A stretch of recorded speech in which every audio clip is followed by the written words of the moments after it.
pelepasan status WNI itu gimana Pak? Kan saya udah ngomong kemarin, belum cukup. Penggulangan di sini belum ada Pak.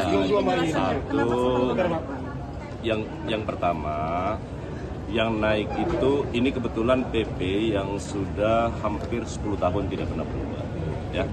Jadi 10 tahun. Yang kedua, bagi seluruh rakyat Indonesia tidak perlu resah dengan kenaikan PNBP khusus untuk warga negara asing yang ingin menjadi warga negara Indonesia. Karena jumlahnya terbatas, tahu nggak?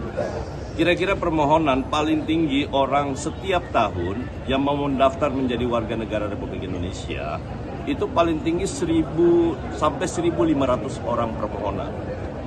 Jadi nggak ada pengaruhnya di tingkat masyarakat secara umum. Yang kedua, bagi mereka yang mau jadi warga negara, kan dia harus tinggal di Indonesia selama 5 tahun berturut-turut atau 10 tahun tidak berturut-turut.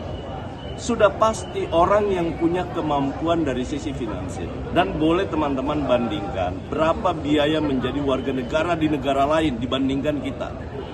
Itu dari tarif 50 juta menjadi 75 juta.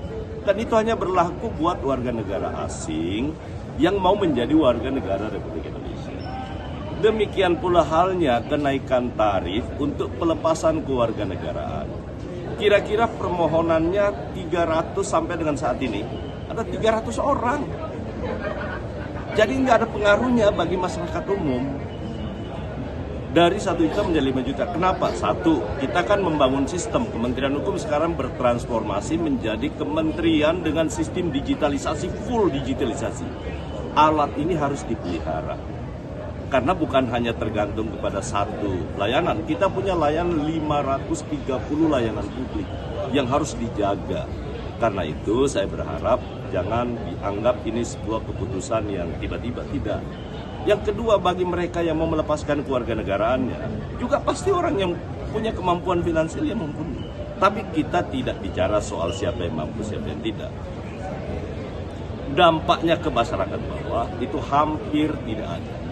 Hampir tidak ada. Kalau di sosmed tuh bilangnya kayak kalau mau keluar negara aja tuh kayak dirampok gitu Pak. Itu kan bagi mereka. Saya bilang, bayangkan cuma 300 orang, itu pun belum tentu loh disetujui semua. Yang bermohon menjadi warga negara Indonesia memang semudah itu kita lakukan. Kan nggak mudah menjadi warga negara Indonesia, ya kan? Jadi saya harap juga teman-teman media bisa mensosialisasikan ini dengan bijak, ya, bahwa apapun yang kita lakukan untuk melepaskan kewarganegaraan. Sekarang itu kami harus rapat 14 sampai 15 kementerian lembaga. Karena orang yang mau melepaskan kewarganegaraannya dulu mudah, sekarang tidak semudah dulu. Yang pertama, kita harus pastikan bahwa orang yang mau melepaskan kewarganegaraannya tidak ada tunggakan pajak. Tidak ada sangkut paut dengan kasus pidana yang sedang berlangsung. Ini harus dipastikan di antara 14 sampai 15 kementerian lembaga. Jadi sekali lagi tidak usah resah bagi masyarakat Indonesia khusus yang ini, tidak ada, pasti mereka semua dalam posisi yang kita sudah memperhitungkan terkait dengan pembiayaan tersebut. Oke? Pak, tadi udah ada siap.